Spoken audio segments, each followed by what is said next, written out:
Bu hareketleri yapmayacaksınız. Söz mü?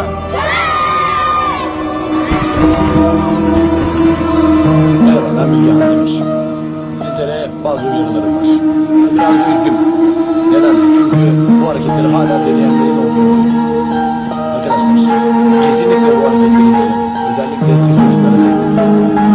Bakın, en profesyoneller bile bu hareketleri yaparken çok ciddi sakatlıklar yaşayabiliyorlar. Onlar bu hareketleri denerken en geniş güvenlik önlemleri altında yapıyorlar. Buna rağmen biliyorsunuz John Cena, Rey Mysterio, Undertaker, Batista, Edge çok ciddi sakatlıklar yaşadılar. Sessiz olun. Herhangi biri bu hareketleri sakın edin. Rica ediyorum.